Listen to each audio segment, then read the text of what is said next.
Hey there, how's it going? Welcome to the Bryce Show. So, if you know anything about me, I'm an aspiring film scorer. I'd like to make music for a movie one day. I've done a short film at one point, and I've been attached to a couple different indie games. None of them have ever really come to fruition yet. We're going to talk about music here. We'll start off by talking about some of my music. So about 3 years ago, I put out an album called Out of Time, an original motion picture soundtrack for a film that doesn't exist. I had been a little frustrated with some of my classes at college. None of them really talked about publishing that much or getting stuff out to the world. So I'd been looking for a while to get my own music out because I just wanted to showcase, some of what I could do. And really, it's hard to build a portfolio, when nobody's really hiring you. I figured the best way to do that would be to just go ahead and start making stuff. So that's what I started doing. All of my releases so far have been made using Logic. Out of Time was the first, kind of big thing I did with Logic. Had never used it prior to college, and I think that shows in the album itself. The quality of the instruments doesn't sound great throughout. I think for a first time, for the experience I had, it turned out okay.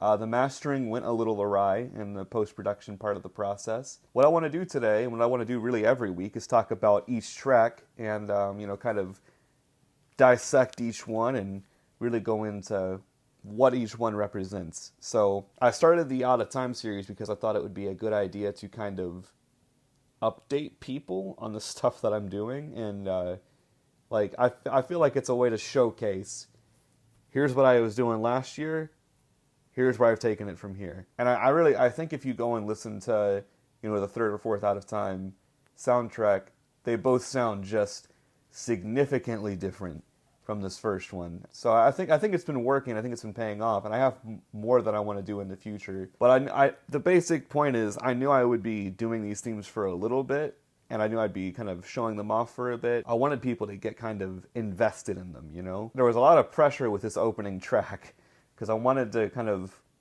get people interested in this story, this world that I would be telling through just music. Because, I think any musician, at least any film scorer, would be able to tell, from the opening of a track, okay, here's the world. Here's what you're about to experience, get ready. For Great Expectations, the first track on the album, I was wanting to go the simplistic route because, there were only so many things I knew how to do in Logic at the time. So I wanted the small stuff to come first and some of the bigger stuff to come later. How apparent that is actually listening to it, I'm not sure. Here you go, let's take a listen to Great Expectations real quick. So we have this opening, and there's these, high woodwinds, low strings. You can kind of hear some brass in the lower part if you listen closely enough. And the chords, we go from a D minor to a B flat major, back to a D minor, and then into an A major. This was the chord structure. I'm going to pause this for a second. This was the chord structure I kind of wanted to establish. I think I ended up abandoning it later on down the road because there was a better chord structure that I think better represented this, the soundtrack as a whole. But if we go back into it, I really wish I had done this differently. I came up with a better melody to go along with this specific chord structure, which now changes from a D flat, to a D minor, B flat major, G minor, and then A major. And I ended up writing a better melody that, is the iconic dun, dun, dun, dun, dun, dun, dun, dun. I say iconic, but maybe iconic wasn't the right word to use. And we get this, and it sounds pretty generic, but I wanted this to sound kind of mysterious, I wanted it to be like, what world are we about to get into? And then it goes into that, and then it pauses, and then we get the crash. And then here's the main, theme of the whole series. And this part turned out okay. I think the instrumentation is not bad. I think it's mostly better in the bass section. I think the treble, things could have been done a little bit better, but it's fine. The main problem I have is that it just doesn't sound very high quality. That's the big kick that I have for this song. I wish it sounded a little better. But that's for most of the songs in this soundtrack here. You're going to hear me nitpick about my own stuff a lot. I've listened back to my own stuff quite a lot now, and there's a couple things that I've kind of nitpicked about with pretty much every song. Obviously, I don't release something thinking it's bad. It's just after 3 years, I've had time to kind of reflect on stuff and think, maybe there was a better way to do that. And I do think there was a better way to do that, and I actually made up a kind of pre-rendered version of how I would do it differently. So let you listen in on that right now.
Really, I think the biggest thing that I hate about the first track is the name.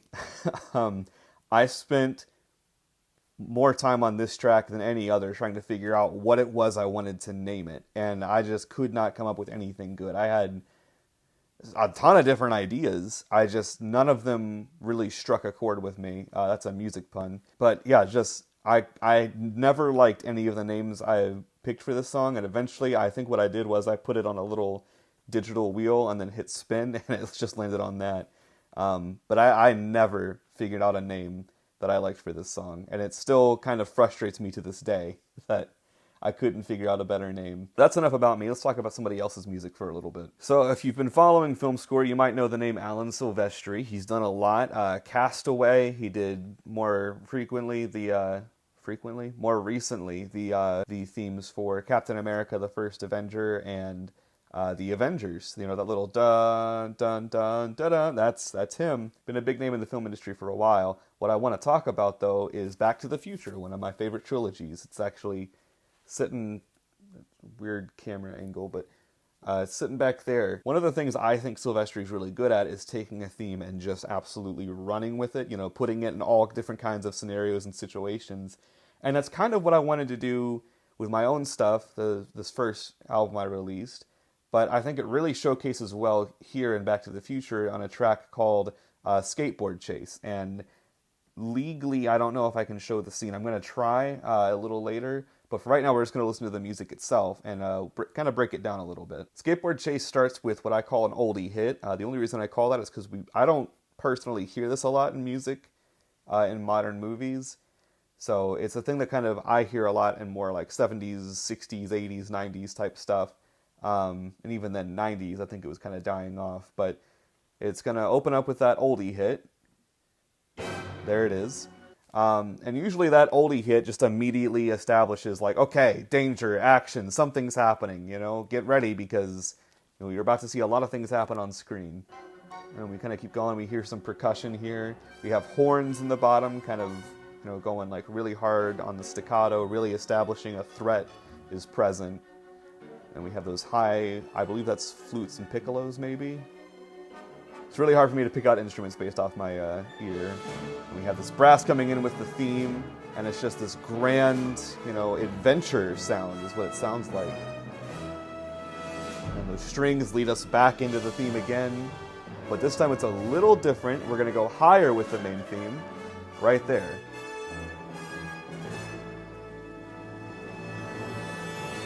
But then, instead of doing the thing that we've heard earlier at this point in the film, we're going down into a more tense situation where we've got, kind of fast-paced stuff on the lower end of things. And we've got brass kind of leading us into this tense situation again. And then now we're going back to what we've heard earlier. And there's our little adventure thing again. And again, we've heard this at this point in the film. But then it leads into this. And it's this kind of low, like, string brass thing that's really establishing, okay, bad guy's mad and he's not done, and we kind of get the sense that our protagonist is in a very tense and, you know, dangerous situation. And we get, I believe that's a piano or maybe woodwinds in the back. It's very low, doing this kind of like little dance around the melody. And it all builds up to this, right as our hero dashes out of the way. So that's Alan Silvestri on Back to the Future. That's one of my, like I said, favorite movies of all time. The music for that is fantastic. The soundtracks for the next two movies are even better too. Like, it just really, he just takes the theme and just keeps evolving it and putting it in all kinds of different situations. But yeah, that's pretty much it for this episode. I hope you enjoyed it. Thanks for listening, and I'll see you next week. Whoa, kid, stop. Hey! I'll get it back to you, all right?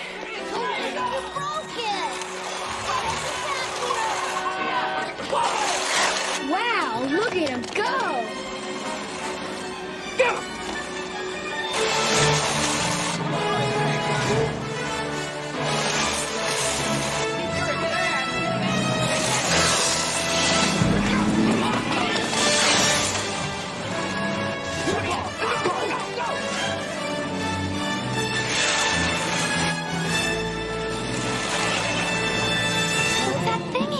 It's a board with wheels. He's an absolute dream.